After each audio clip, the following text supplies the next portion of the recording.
جناب آپ کا خیر مقدم ہے. شرعی مسائل کے حوالے سے یہ سیگمنٹ ہوتا ہے. آپ کے سوالات کو بھی شامل کرتے ہیں. جیسے ہی کالرز ہمارے ساتھ ہوں گے انشاءاللہ سوالات بھی کریں گے اور اپنے موضوع پر بھی کلام کرتے رہیں گے. علامہ حافظ اویس احمد صاحب تشریف فرمائیں. علامہ صاحب آپ کی بڑی خدمات ہیں نبی کریم علیہ الصلوۃ والسلام کے لیے, مالی خدمت بھی ہے ویسے بھی, تو فرمائیے گا آپ کا جو وصال ہے اس کے حوالے سے بھی کچھ تفصیلات میں چاہتا ہوں کہ ارشاد فرمائیں. جی, آپ صلی اللہ علیہ وسلم کی عمر مبارک جو ہے وہ 25 سال تھی تو آپ عقد نکاح میں آئیں, اور آپ کی عمر مبارک 40 سال تھی اس وقت, اور پھر اس کے بعد تقریباً 24 سال کچھ مہینے آپ صلی اللہ علیہ وسلم کے ساتھ وہ عقد نکاح میں رہیں, اور پھر جو ہے وہ ایام علالت آئے, اور آپ صلی اللہ علیہ وسلم ان دنوں میں اور حساس ہو گئے تھے اس وجہ سے کہ وہ بیمار تھیں. آپ صلی اللہ علیہ وسلم ان کی تیمارداری میں رہتے, اللہ, اور کبھی جو ہے وہ حضور صلی اللہ علیہ وسلم سے انہوں نے جو ہے وہ ایک دفعہ چادر طلب کی کہ اپنی چادر مجھے دے دیں. حضور علیہ السلام نے فرمایا خدیجہ تم مجھ سے میرا چمڑا مانگو میں تمہیں دے دوں. اللہ. تو یوں جو ہے وہ آخری لمحات تھے. اچھا, اس کو اس پس منظر میں دیکھا جائے کہ آپ صلی اللہ علیہ وسلم کا یہ وہ دور مبارک ہے کہ جب کفار کی طرف سے جو استہزاء ہے وہ آپ کے شہید کر دیے جانے کی طرف چینج ہو چکا ہے. سختیاں بڑھتی جا رہی ہیں, تو ایک طرف بیرونی دباؤ بہت زیادہ ہے اور ایک طرف یہ جو چراغ ہے یہ بجھنے کے قریب ہے.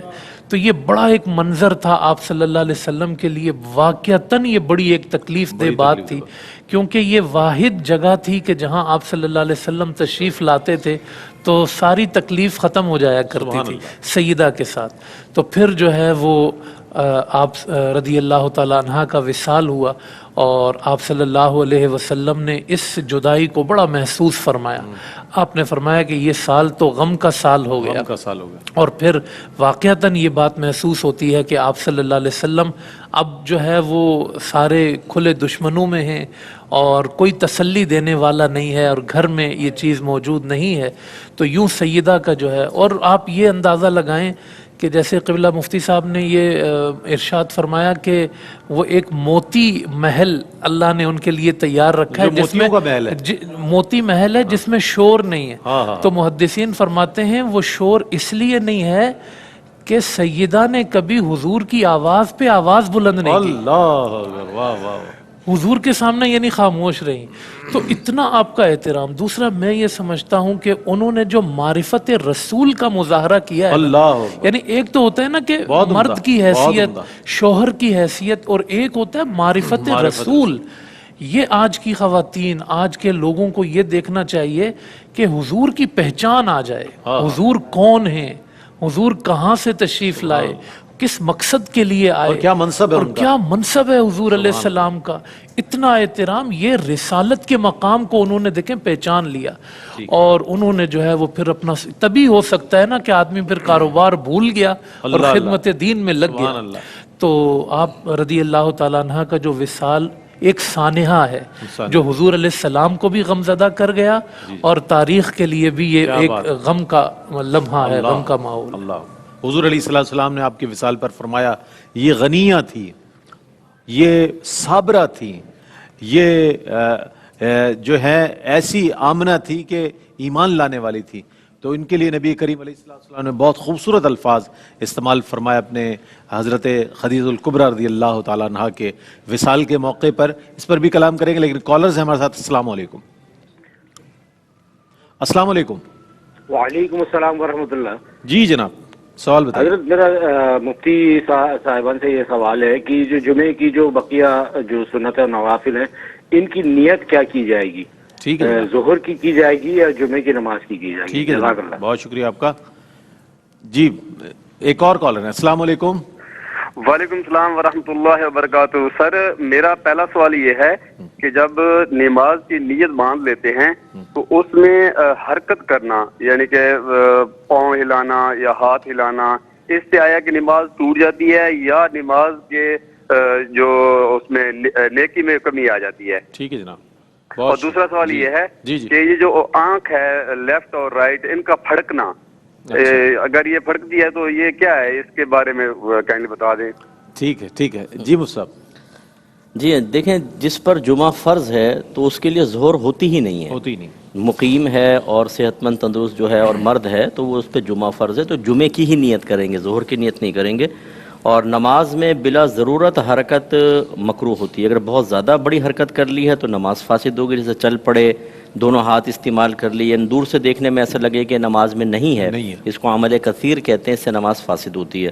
لیکن تھوڑا بہت اگر حرکت کی اور ضرورتاً ہے تو وہ بلا کراہت جائز ہے، اور تھوڑی بہت حرکت ہے اور یعنی ضرورت کے ساتھ ہے تو بلا کراہت جائز ہے، اور بلا ضرورت اگر کی ہے تو مکروہ تنزیہ ہی بنتی ہے. جیسے بعض لوگ یوں ہلتے رہتے ہیں تھوڑا تھوڑا، یہ خاص طور پہ اسکول کالج کے نوجوان جو ہوتے ہیں نا، یہ ہل جل پارٹیکل ہوتے ہیں، ایک جگہ ٹک کے نہیں رہ سکتے، تو وہ سب کو ڈسٹرب کرتے ہیں. تو یہ بہرحال خلاف سنت ضرور ہے. آنکھ کا پھڑکنا یہ میڈیکلی پوائنٹ آف ویو سے ہوتا ہے، اس میں کوئی ایسا نہیں ہے کہ پھڑکے تو کوئی یاد کر رہا ہے یا پھڑک گئے تو کوئی نقصان ہوگا. خطرناک بات ہے. ہاں، بہت سارے اپنے نتائج ہر خاندان میں تقریباً کچھ ہو نہ جائے. ہاں، ہو نہ جائے، کالا کتا پیچھے پڑے گا، ایسا کچھ بھی نہیں ہوتا. ٹھیک ہے ٹھیک ہے. تو جناب کالرز کو بھی شامل کر رہے ہیں مزید. السلام علیکم. ایک اور کالر ہے. السلام علیکم. وعلیکم السلام. جی یہ قضائے عمری کے بارے میں پوچھنا تھا کہ بندہ 50 سال کی عمر میں نماز شروع کرتا ہے تو ساتھ ہی قضائے عمری شروع کرتا ہے، تو 65 سال کی عمر میں وفات پا جاتا ہے، تو اس کی بقایا جو قضائے عمری پچھلی 20 سال کی رہ جائے گی وہ کیسے ادا کرے گا؟ اچھا جناب، یہ قضائے عمری کا بھی لگ رہا ہے سوال، میتھمیٹکس کا بھی لگ رہا ہے آپ کا سوال. جی کیا فرمائے گا صاحب؟ یہ مجھے سمجھ میں نہیں آیا اصل میں. اچھا اس کو دوبارہ انشاءاللہ شامل تھوڑا سا جی جی غیر واضح تھا. جی اچھا ڈاکٹر صاحب کیا کہیے گا کہ حضور صلی اللہ علیہ وآلہ وسلم نے آپ کو آمنہ اور صابرہ فرمایا، یہ کسی شوہر کی طرف سے اور سید المرسلین کی طرف سے بہت بڑا خراج تحسین ہے آپ کے لیے، اور پھر اس سال کو غم کا سال بھی قرار دیا. حضور علیہ السلام پر بہت زیادہ یہ سال جو ظاہر ہے غموں کا سال تھا. اس حوالے سے کیا فرمائے گا آپ کی قدر و منزلت؟ جس طرح نبی کریم صلی اللہ تعالیٰ علیہ وسلم کی مبارک سیرت کو اسوہ حسنہ قرار دیا گیا، ایسے ہی حضرت خدیجہ الکبریٰ رضی اللہ تعالیٰ عنہا کی مبارک سیرت یہ اسوہ کامل ہے خواتین کے لیے. نبی کریم صلی اللہ تعالیٰ علیہ وسلم کے ساتھ جو آپ کے معاملات تھے انہیں پڑھ کر رشک آتا ہے کہ اگر ہم اپنے عام معاشرے میں دیکھتے ہیں کہ اگر کوئی عورت امیر گھر کی ہو اور اچھا بینک بیلنس ہو تو وہ پھر شوہر کو خاطر میں نہیں لاتی، بلکہ بار بار اسے اس کی اوقات یاد دلاتی رہتی ہے، اور پھر اپنے گھر کے تانے، اپنی پرانی آسائشوں کا خیال. حضرت خدیجہ الکبریٰ رضی اللہ تعالی عنہا نے حضور علیہ السلام سے نکاح کے بعد پہلے کی ان کی زندگی دیکھیں تو کتنا مال و دولت ہے. روایت میں آتا ہے 20 کنیزیں ان کے پاس تھیں، اور حضور علیہ السلام سے جب آپ کے گھر تشریف لائی ہیں سب اللہ تبارک و تعالیٰ کے لیے وقف کر دیا، اور ایک روز جب کھانا بنا کے لا رہی ہیں تو کپڑوں پہ پیوند لگے ہوئے ہیں. اور حضور علیہ السلام فرماتے ہیں کہ جبرائیل آئے تھے، آ کر انہوں نے عرض کی کہ وہ برتن میں کھانا لا رہی ہیں، اللہ تبارک و تعالیٰ کی طرف سے انہیں سلام پیش کر دیں. اسی طرح عام طور پہ خواتین کا مزاج یہ ہوتا ہے کہ اپنے رشتہ دار آئیں تو بڑے بڑے دسترخوان سج جائیں گے، لیکن شوہر کے گھر والے اگر آ جائیں غلطی سے تو اس وقت طبیعت کے بہانے، بیماری اور دیگر معاملات. ٹیکنیکل بات بتائیے آپ نے، یہ پہلو بڑا ٹیکنیکل ہے. لیکن ہم حضرت خدیجہ الکبریٰ رضی اللہ تعالیٰ عنہ کی مبارک زندگی میں دیکھتے ہیں کہ جب حضور علیہ السلام کی فوسٹر مدر رضائی ماں حضرت حلیمہ سعدیہ آتی ہیں تو آپ ان کا بھرپور استقبال کرتی ہیں اور ان کے لیے باقاعدہ کھانے کا اہتمام کرتی ہیں، ان کا اکرام کرتی ہیں، اور جاتے ہوئے عرض کرتی ہیں کہ میں آپ کو تحفہ دینا چاہتی ہوں. تو وہ کہتی ہیں میں قبول کر لوں گی. تو تحفہ کیا دیتی ہیں؟ 40 بکریاں ساتھ دے کر رخصت کرتی ہیں. تو اس سے اندازہ ہوتا ہے کہ صرف شوہر کی ہی خدمت نہیں کرنی، اس کے گھر والوں کے ساتھ بھی حسن سلوک رکھنا ہے، انہیں بھی اپنا سمجھنا ہے. آج وہ گھر پہ خاتون آتی نہیں ہے کہ اس سے پہلے اس کا خواب ہوتا ہے کہ میں جلد شوہر کو اس گھر سے دور لے کر چلی جاؤں گی، اور علیحدگی کرتے ہوئے یہ بھی خیال نہیں آتا کہ آج جس ماں نے اپنے بیٹے کو اس کا سر تاج بنایا ہے اس نے کتنی مشکلوں سے پال کے سے بڑا کیا ہے. اور پھر میں یہ سمجھتا ہوں کہ ایسی صورتحال میں بیلنس نہیں ہوتا، اور یہ جو خرابی ہوتی ہے اس کا ایک قصور شوہر پر بھی ہوتا ہے کہ اس کی وہ زلفوں کا اسیر ہو کے بیوی کا ہو جاتا ہے اور والدہ کی ساری محنتوں کو بھول جاتا ہے. تو ہمیں ان مبارک شخصیات کی سیرت سے سبق حاصل کرنا چاہیے. ٹھیک ہے جناب، ایک وقفہ لیتے ہیں، وقفے کے بعد لوٹیں گے، اس موضوع کو بھی کنٹینیو کریں گے، آپ کے سوالات کو بھی شامل کریں گے. ہمارے ساتھ رہیے گا جناب. خیر مقدم ہے آپ کا، آپ کے سوالات ہمیں جو موصول ہوئے ہیں وہ بھی میں پیش کر دیتا ہوں، اور مزید آپ کے سوالات کو شامل کر لیں گے. مفتی صاحب، ایک سوال یہ آیا تھا کہ جمعے کے خطبے میں اگر کسی شخص کو اونگ آ جائے تو اس کے لیے کیا حکم ہے, کیا نماز اس کی کوئی متاثر ہوگی؟ ایک صاحب نے کہا کہ اگر جینز پہنی ہوئی ہے, جینز گھٹنے سے اوپر کچھ حصہ اس کا پھٹا ہوا ہے, تو کیا ایسی صورت میں نماز ہو جائے گی؟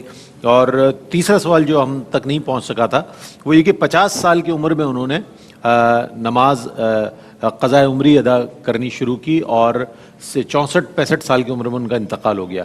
تو اس حوالے سے فرمائیے گا جو بقیہ نمازیں رہ گئی اس کے لیے کیا حکم ہے؟ جی ہاں, دیکھیں خطبے میں اگر تو صرف جھونکا لیتے رہے, بہت زیادہ اتنی گہری نیند نہ آئے کہ آواز دیں تو وہ سنائی نہ دے, تو اس سے پھر نہیں جاتا وضو. صحابہ کرام خود فرماتے ہیں کہ ہم خطبے کے انتظار میں سو جایا کرتے تھے اور پھر بغیر وضو کے نماز پڑھ لیا کرتے تھے. یعنی مراد وہی تھی کہ جھونکے لیتے تھے لیکن گہری نیند نہیں آتی تھی, تو اس سے نماز پہ فرق نہیں پڑتا. ہاں اگر بالفرض ٹیک لگا کر بیٹھے ہوئے اور بہت ہی گہری نیند سو گیا کہ لوگ آوازیں دے رہے ہیں اور اپنی دانش میں ہم سمجھ رہے ہیں کہ ہم جاگ رہے ہیں, تو پھر اس صورت میں وضو ٹوٹے گا, جا کے وضو کرنا چاہیے. دوسرا جو جینس والا آپ نے فرمایا کہ یہ ران جو ہے پورا ایک عضو ہے, اگر کوئی عضو 1/4 کم از کم کھلا رہے 3 سبحان اللہ کی مقدار, تو پھر وہ نماز فاسد ہوتی ہے. اس میں نماز تو ہو جائے گی لیکن خلاف السنت اور مکروہ ہوگی. اللہ تعالیٰ نے واضح فرمایا کہ خذوا زینتکم عند کل مسجد, ہر نماز کے وقت زینت اختیار کرو, اور زینت سے مراد یہ ہے کہ مکمل لباس ہو, انسان ذرا اہتمام کر کے اللہ کی بارگاہ میں حاضر ہو. اور قضاء عمری کا جو انہوں نے شروع کی 50ویں سال میں, 15 سال ابتداً نکال دیں, اس کے بعد نماز فرض ہو جاتی ہے, یقیناً فرض ہو جاتی ہے. تو اب اگر وہ انتقال کر گئے ہیں تو ورثاء کو دیکھنا چاہیے کہ ان کا مال ہے, ترکہ چھوڑ کر گئے ہیں, تو ہر نماز کے بدلے حساب کر لیں, جو جتنے عرصے پڑھی ہے وہ نکال دیں, پہلے کے 15 سال نکال دیں, جتنے سال بچیں ان کی ایک دن کی 6 نمازوں کا فدیہ دینا ہوگا, فجر, ظہر, عصر, مغرب, عشاء اور وطر. تو یہ حساب کتاب کر کے پھر اس کا فدیہ ادا کرنے کی کوشش کریں. ٹھیک ہے. کالرز السلام علیکم. السلام علیکم. ہیلو, وعلیکم السلام. جی جناب. ہیلو, وعلیکم السلام. جی ہمیں یہ سوال کرنا تھا کہ ہمارا ایک یوٹیوب چینل ہے سر, اور اس میں ہم گھڑی کی ویڈیو ڈالتے ہیں, جیسے کہ ریپیئرنگ اور ٹائم سیٹنگ, اور کسی کا کچھ نہیں ہوتا, صرف ہمارے ہوتا ہے. اور جو ہے, اور ہم اس میں کچھ میوزک بھی نہیں لگاتے, کچھ بھی نہیں لگاتے. لیکن سر مین سوال یہ ہے کہ ہم اس میں ایڈ لگانا کیسا ہے, کہ ہم اس کے ایڈ کی پرمیشن دینا سر کیسا ہے؟ اچھا جناب, بہت شکریہ. ایک اور کالر ہے. السلام علیکم. وعلیکم السلام. سر میرا ایک سوال تھا کہ پرائز بانڈ خرید کر رکھنے میں کوئی شرعی مسئلہ تو نہیں ہے سر, نقصان تو نہیں ہے؟ خرید کر رکھنے میں کوئی, ٹھیک ہے, معلوم کرتے ہیں. جی مفتی صاحب. جی پرائز بانڈ میں تو کوئی مسئلہ نہیں ہے, لیکن جو پریمیم بانڈ ہیں وہ نہ لیں, اس پہ انٹرسٹ باقاعدہ چل رہا ہے تو وہ نہیں. باقی جو دیگر بانڈز ہیں کہ نکل گئے تو ٹھیک, نہیں نکلے تو مکمل طور پہ آپ کی رقم واپس مل جاتی ہے, کوئی ڈیڈکشن وغیرہ نہیں ہوتی, تو وہ شرعاً جائز, اس کا انعام بھی جائز. ٹھیک ہے. دوسرا کوشچن سمجھ میں نہیں آیا. دوسرا کوشچن آپ کو سمجھ نہیں آیا, ٹھیک ہے. اچھا حافظ عبید صاحب, کیا پیغام دیجیے گا حضرت سیدہ خدیجہ الکبریٰ رضی اللہ تعالیٰ عنہ کی حیات مبارکہ سے ہماری ماؤں بہنوں کو, عالم اسلام کو کیا پیغام مل رہا ہے؟ بالکل, آپ کا لقب طاہرہ تھا, تو طہارت کا پیغام مل رہا ہے کہ عفت اور پاک بازی کو جو ہے قائم و دائم رکھا جائے. اور اس ماحول میں کہ جب آپ تنہا تھی, اور اس وقت بھی آپ نے جو ہے وہ اپنے تمام معاملات کو, جیسے کہ ذکر کیا گیا, وہ اپنی خادمہ کے ذریعے آپ طے کرتی تھی. یعنی وہ چیزیں جو اسلام چاہتا ہے کہ آپ با پردہ رہیں اور آپ مردوں کے سامنے نہ آئیں, ڈائریکٹ ان سے بات نہ کریں, وہ زمانہ جاہلیت میں بھی اس پر قائم و دائم تھی. تو ابھی کوئی شرعی حکم نہیں آیا, ابھی اسلام قبول نہیں کیا. پھر اسلام کی محبت کا یہ عالم تھا کہ بعض مورخین نے لکھا ہے کہ جب حضور علیہ السلام لوگوں تک پیغام پہنچا رہے تھے, تو جن لوگوں نے سیدہ کا قرض دینا ہوتا تھا تو آپ ان کو بلوا لیا کرتی تھی اور کہتی تھی کہ میں تمہارا قرض معاف کر دوں گی, بس تم اللہ کے رسول کی بات غور سے سن لو. واہ واہ واہ, سبحان. یعنی ان کی تعلیف قلبی کرتی تھی کہ یہ اسلام کی طرف کسی طرح مائل ہو جائے. یہ کتنا ایک خاتون کا سنجیدہ ہونا ہے, اور کتنا ان کا دل کی گہرائی سے اسلام کو چاہنا ہے, اسلام سے محبت کرنا ہے. یہ تبھی ممکن ہے کہ جب اسلام دل میں گھر کر گیا ہو. تو اسلام ہمارے دل میں بسا ہو, صرف جو ہے وہ زبان پر نہ ہو, صرف رسموں میں نہ ہو, بلکہ اللہ کے رسول اور اللہ کے دین سے یہ سچی محبت جو ہے, یہ سیدہ کا پیغام. کیا بات ہے, کیا کہیے گا ڈاکٹر صاحب؟ قرآن مجید میں شوہر اور بیوی کے تعلق کو بڑے خوبصورت انداز میں بیان فرمایا، ہن لباس لکم وانتم لباس کیا لہن۔ بات ہے، سبحان اللہ۔ اور اس کی عملی تفسیر ہمیں حضور علیہ الصلوۃ والسلام اور سیدہ خدیجہ الکبریٰ رضی اللہ تعالی عنہا کی سیرت میں ملتی ہے۔ تو ہمیں چاہیے کہ اس سیرت کو پڑھیں، اس کا مطالعہ کریں اور اپنی زندگیوں کو اس کے مطابق ڈھالنے کی کوشش کریں تاکہ ہماری زندگیاں بہتر ہو جائیں اور ہمیں دنیا اور آخرت کے فوائد حاصل ہوں۔ ٹھیک ہے، کالر ہے ہمارے ساتھ، السلام علیکم۔ ہیلو، جی جناب، سوال بتائیے گا۔ ہاں جی، وعلیکم السلام سر جی، کیا حال ہے؟ ٹھیک ہے الحمدللہ۔ جی میں اٹک سے بات کر رہا ہوں، اٹک سے۔ جی جی جی جی، جو شخص روزہ رکھتا ہے اپنی ماں کو گالی دیتا ہے، اپنے بچوں کو کھلاتا ہے، بیوی کو کھلاتا ہے، ماں کو کہتا ہے آپ کے ہاتھ ٹوٹے ہوئے ہیں، آپ پکا لیں، خود اپنا کھانا بنا لیں، کیا اس شخص کا روزہ ہو جائے گا؟ ٹھیک ہے جناب، ضرور شامل کرتے ہیں۔ جی ایک اور کالر ہے، السلام علیکم۔ وعلیکم السلام۔ جی میرا فرمائیے۔ پہلا سوال ہے کہ دادا جو ہے وہ ولی ہے بچوں کا، یا والد فیصلہ کر سکتا ہے بچوں کے رشتے اور ان چیزوں کے بارے میں، یا دادا کو ہی آخری فیصلہ کرنا ہوتا ہے؟ اور دوسرا یہ کہ مجھے فضائل علوم کورس کے بارے میں رہنمائی چاہیے، اپنے لیے بھی اور اپنے بچوں کے لیے بھی۔ ٹھیک، بہت شکریہ آپ کا، بہت شکریہ۔ جی مفتی صاحب۔ دیکھیں، والدہ کے ساتھ یہ نازیبہ سلوک جو وہ کر رہا ہے تو روزہ تو خیر اس کی فرضیت تو پوری ہو جائے گی، لیکن اس کے جہنمی ہونے میں کوئی ہمیں شبہ نہیں کرنا چاہیے۔ نبی کریم صلی اللہ علیہ وسلم نے جو خطبہ دیا، آپ ممبر اقدس پہ چڑھے اور ہر اس پہ آمین فرمایا، اور فرمایا کہ جبریل امین آئے تھے، انہوں نے ایک دعا یہ کی تھی کہ ہلاک ہو جائے وہ شخص جو ماں باپ کو بڑھاپے کی حالت میں پائے اور پھر ان کی خدمت کر کے جنت میں نہ جائے۔ تو میں نے اس پر کہا آمین۔ تو ایسے بدبخت اولاد کے ماں کو گالیاں بکے حالت روزہ کے اندر، بیوی بچوں کو کھلائے اور ماں کے ساتھ یہ سلوک کرے، اس کا تو نہ فرض قبول ہوگا نہ نفل۔ ایک روایت میں یہ بھی ہے کہ نہ اس کا فرض قبول ہوگا نہ نفل جو اپنے ماں کے ساتھ ایسا سلوک کرے۔ تو بہرحال لیکن روزے کی فرضیت ادا ہو جائے گی، باقی کھوکھلا روزہ ہوگا، آخرت میں اس کا انجام بڑا دردناک محسوس ہو رہا ہے۔ اور جو باپ ہوتا ہے وہ دادا کے مقابلے میں ولی اقرب ہے، اگر بیٹا ہوتا تو وہ اس سے بھی قریب ہوتا، لیکن دادا کے مقابلے میں باپ کو زیادہ حق حاصل ہے بچوں کی شادی وغیرہ کے سلسلے میں۔ خراج عقیدت بحضور سیدہ خدیجہ الکبریٰ رضی اللہ تعالیٰ عنہ پروفیسر نورید فاطمہ صاحبہ کا یہ ہدیہ عقیدت ہے۔ مادر فاطمہ ساری امت کی ماں، یعنی حضرت خدیجہ پہ لاکھوں سلام، یعنی حضرت خدیجہ پہ لاکھوں سلام۔ وہ ملیکہ عرب مونس آسیاں، یعنی حضرت خدیجہ پہ لاکھوں سلام۔ شاہ کونین کی پہلی زوجہ ہیں جو، شاہ کونین کی پہلی زوجہ ہے جو، سب ستاروں سے روشن ستارہ ہے جو، دین اسلام کا ایک سہارا ہے جو، یعنی حضرت خدیجہ پہ لاکھوں سلام، یعنی حضرت خدیجہ پہ لاکھوں سلام۔ مال اپنا جو دین پر لٹاتی رہیں، سختیوں میں جو ہمت بندھاتی رہیں، زخم کھا کے کھاتی رہیں مسکراتی رہیں، زخم کھاتی رہیں مسکراتی رہیں، یعنی حضرت خدیجہ پہ لاکھوں سلام۔ ان کو جبریل بھیجے سلام خدا، جن کو جبریل بھیجے سلام خدا، وہ جو عالی نسب طاہرہ صابرہ، یوم محشر نورید میری امیدگاہ، یعنی حضرت خدیجہ پہ لاکھوں سلام، یعنی حضرت خدیجہ پہ لاکھوں سلام۔ آج منظوم اور منصور ہر دو حوالوں کے ساتھ حضرت سیدہ خدیجہ الکبریٰ رضی اللہ تعالیٰ عنہ کی خدمت میں خراج عقیدت و محبت پیش کیا گیا۔ میں علامہ حافظ اویس صاحب آپ کی آمد کا شکریہ ادا کروں گا، ڈاکٹر صاحب آپ کی آمد کا شکریہ ادا کروں گا کہ آپ تشریف لائے، اور قبلہ مفتی محمد اکمل مدنی صاحب ہمارے ساتھ تشریف فرما رہیں گے۔ اگلا سیگمنٹ جو ہے وہ ہے اظہار عقیدت کا انشاءاللہ، اس میں آج مولانا حسن رضا خان صاحب بریلوی رحمۃ اللہ تعالیٰ علیہ کی خدمت میں خراج عقیدت و محبت پیش کیا جائے گا، ثناخوانی کی جائے گی، اور ثنا خان حضرات ہمارے ساتھ موجود ہوں گے، آپ بھی ہمارے ساتھ رہیے گا۔